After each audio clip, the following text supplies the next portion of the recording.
We can go back to it and to talk about it. About Carl Jung? And Yeah. Swedenborg. Yes. And Swedenborg. It was Carl Gustaf Jung. Carl Gustaf, oh, what happened to GF? Oh, gee. Carl C.G. Jung. Okay. That makes more sense. Yeah. Sister. Okay, I found in several places that Jung read Swedenborg intently in his student years. One source stated 9 books, but Nancy said 22. He delved into Swedenborg again following his break with Freud, which was a crisis for him. I found that both have been classified as Neoplatonists. So I said to Lorraine, what's a Neoplatonism? He didn't know either. I've read that word a million times and I have never really. Well, neo means new. Yes. The new Platonist, but what does that mean? Okay, so it means, well, Plato lived from 424 to 348 BCE, Plato, and was influenced by Socrates and Pythagoras. And Plato taught that happiness of well-being is the highest aim of moral thought and conduct, and the virtues are the dispositions needed to attain it. Neoplatonism, founded in the 3rd century AD by Plotinus, is said to have arisen as a humanistic response to Christianity. And it proposes that there's a collective spiritual energy, a world soul, behind all matter and living beings. Neoplatonism incorporated religious and mystical practices and beliefs into Plato's philosophy. They proposed a single supreme source of goodness and being from which all others descend. Evil, they said, is simply the absence of goodness and perfection. So, got that? Is that your? No, that's the Neoplatonist. Even is the absence of goodness. And so they say, so I've seen, Stage. I came across it in several different readings that, articles that, Jung and Swedenborg are considered Neoplatonists. So I thought that was important, and in all it is, they're all Neoplatonists, actually. Really, the collective spiritual energy behind all matter and living beings. One energy. So that's very interesting to think about. Although Swedenborg's thought is defined as Christian Neoplatonism, it's more apt, this guy said, to, okay, this guy is Max Winter. And in 2013, he wrote this article that I took most of this information from, and it was published in the Swiss journal, Aventur. So he says, Swedenborg is more apt to be called a psychological Neoplatonism, but I think it's Christian Neoplatonism, really. That was called Often Tour. Is that what you said? That's an article, that's a magazine or a journal. Oh, okay, it means open door in German. Swedenborg tends to interpret symbols in the ways of signs and not as unknowns. Yet his biblical exegesis in many ways accords with a modern psychological view. He understands the mental state of Adam and Eve as a pristine and celestial condition, where understanding and will still exist in a unity. Since their will was not separate from God, they existed in unconscious unity with the divine. He explains, and this is Swedenborg, explains that understanding and will became separated in the times of Noah, so they could act independently. This solution was imparted by God because when mankind came under the influence of wickedness, they also would act accordingly because their will was not separate from their understanding. Noah's Ark is symbolic of the new state of human psychology. The advantage of the separate condition of understanding was that it allowed Noah's people to be governed by intellect. Although their will was no longer in unison with God, their knowledge about what is true and good would serve instead as a guide, but not their love. Thus, they were saved from the falsities which inundated the world, a flooding of passions and fantasies. Noah's Ark symbolizes a new form of awareness, a new church as a shelter from evils and falsehoods. Jung was especially attracted to Swedenborg's notions of the grand man, Maximus Homo. Heaven is ordered by the Lord in such a way that it is like a human being, on account of which it is called the grand man. Consequently, everything in the human being corresponds to it. In fact, it is a grand man only that lives, as all other beings lack life from themselves, but are only organs of life. Not only all the individual parts of the human being correspond to the grand man, but also every single thing in the universe, from arcana celestial. There is a similarity in Jung's rejection of the spiritual path of the reclusive and insistence on worldly fulfillment, which mirrors the Swedenborg motif of wholeness, in the sense of completeness, that is, a life lived involving politics, business, social life, and family life. Gardening is also regarded as a method for spiritual connection. He didn't say anything about art or music. I don't know if he was that interested in it, but I would say that it's a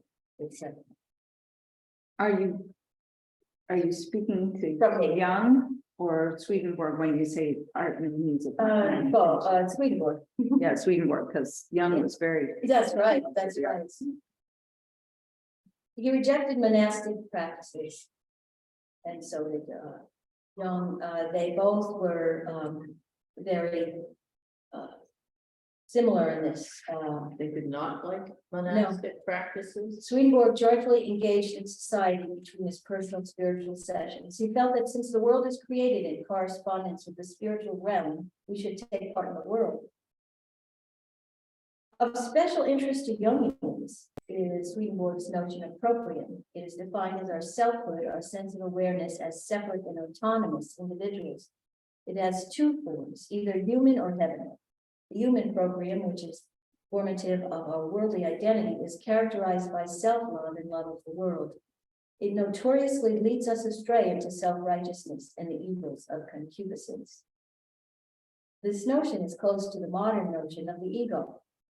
With Jung, the separate nature of what is called the heavenly inner proprium and the progression that leads to a stronger and stronger domination by the heavenly proprium are important similarities with Jungian theory. In Swedenborg, the heavenly proprium progresses and evolves as an integral part of the human soul. It's separate from the human proprium. Its effect on the latter is therapeutic, and it induces a moral and intellectual improvement. Jung's notion of self is very similar. In Concerning Rebirth, he says that the transformation processes strive to approximate ego and self to one another. The self's effect on the ego is that it effectuates wholeness and serves as a guide for the ego, leading to higher realizations. In important ways, Swedenborg deviates from both Neoplatonism and traditional Christianity. In keeping with his theory of correspondences, the material world isn't regarded as degenerate as such, which is an important difference. In Neoplatonism, correspondences are not perfect. In Swedenborg, however, all phenomena have transparent spiritual meaning. Swedenborg sees putrid matter, filth, and excrement as perfectly spiritually correspondent, because it's regarded as delightful and sweet-scented matter by the inhabitants of hell. Such dualism of heaven and hell does not occur in Neoplatonism. Rather, evil derives from the deprivation of form. In Swedenborg's view, evil has form in the way of a mirror effect. It looks to me like, it sounds to me now, if I had a week to work on this, I would have read it and said, wow, I really wrote mostly about Swedenborg. And rather than putting in Jung, and this guy who wrote this article was a Jungian psychologist, and he loved Jung and studied him and was totally fascinated by Swedenborg. So he wrote a lot about it. And was fascinated by the fact that Jung was so influenced by Swedenborg's philosophy. Actually, this article is 22 pages long. And so this is what I got to make it simpler, but because it got very intense, and I read it to Lorraine 3 times, and he. Yeah, we had to And he scan about 80% of it. Yeah, he was like too much, you were. Oh, yeah, that was a lot. I float off thinking about one. Right. Well, this is what he did. He'd have a paragraph with one thought and then he'd bring in this and he'd bring in that. It's like, what I'm just thinking of the first one and you're bringing in this other one, like, yeah, it was so much, would take you and everybody would have. So is anything in this one that you felt that was confusing? I was responding to your response to the monastic practice. Oh, yeah. In Swedenborg and Jung, and I think that what I take from that is they didn't remove themselves from society for a period of years. Right. Not that they didn't, they were both very engaged with solitude and spiritual practices that would be monastic in style. But they didn't remove themselves. Right. No. I understand that too, because I said, well, wait a minute, Swedenborg had to be alone for days to do his visions and his writings. Right, and He certainly, Young, one of the things that I've always remembered from Young was, well, I don't remember the quote verbatim, but it was when I was taking a mandala drawing class with Susan Arapatch, and she read from a volume of Young where he talked about doing his mandalas and like Swedenborg, stay up all night or get totally immersed in the practice. And he said, thank goodness I have patience. I have to have consciousness to work with, and I thought patience as in doctor, he was a psychiatrist. patience, His not patience. exhausting. No, and I remember that because I'm a therapist, and I often felt when drawing or doing other spiritual practices, like I could float away, I could go away, I could just disappear or head to a different, part of the world of worlds or whatever. So I really appreciated that he felt his work grounded him. Yeah. Yeah, and it seems like the growth factor is essential in terms of engaging with the bigger world. Yeah, well, The spiritual development takes place a great deal. But even in a monastery or a nunnery or whatever, you have to usually deal, well, you always have to deal with other people unless you're in a cave all by yourself. And that in itself, being in a cave all by yourself is, because there's a new practice now. I saw this on CNN news that people are building these little huts and it's dark, no electricity, and it's like they discovered something new. They go in there for a number of days and they find that they discover things about themselves because they're totally cut off. So a lot of people are doing this now as a Spiritual practice. yes. And how smelly it is. Well, without we're bathroom. not gonna go, I don't know about the bathroom. They don't mention that. But it kind of makes sense with all the social media. Having to unplug. Yeah. Oh, that's true. So I was really fascinated when, in part of what you were sharing was about the ark and seeing that as a metaphor, and particularly all the animals that there were two of was a division of understanding and will, like thinking that all the animalistic parts of us were represented by two of each animal. That would be when we were divided from God and had our own consciousness to make that determination between right and wrong. I love that. There's a lot in that story of Noah. I left that out. He went into it more. Really. He did, because that was. I like that idea of the great man of the universe, Yeah. like we're just a cell, of the whole universe. We're just a tiny little cell of it. But, in fact, call their son Adam Kadmon, which means a great man in the universe. Oh, that's right. And that's Jewish, it's really Jewish, Adam Kadmon. Adam so doesn't. Jewish thing. he Yeah, won't he use hates it. it. He doesn't get it. It's a great name. Yeah. Someday maybe he will. When we're part of the other particles.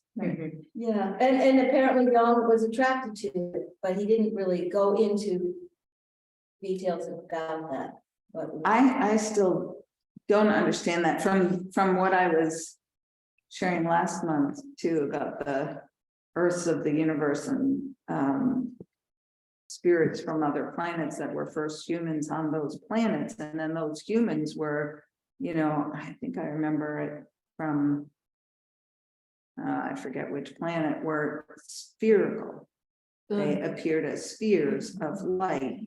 I'm like, but humans have a brain and stand up on 2 feet, and but the universal human, then and I love that idea of kind of breaking the consciousness Yeah, it's like, it's just so vast, we're just part of it. that we're all, and I thought of us as being organs and parts, but you brought it to cells, we're, 33 trillion cells, give or take, one human body. So we might each be a star, I don't know. There you go. Yeah. We all- Symbolically. I like that. Yeah. In our own universe. Sometimes it seems like that, yes. We do so much work on it. So when should I stop? okay, I'll be down to shopping. I'm sure there's so much more with Jung, but I could do more in June. okay, you want to. June. You want to Yeah. continue on with Jung? Go ahead, because I was blown away by it. Because I loved Jung at it.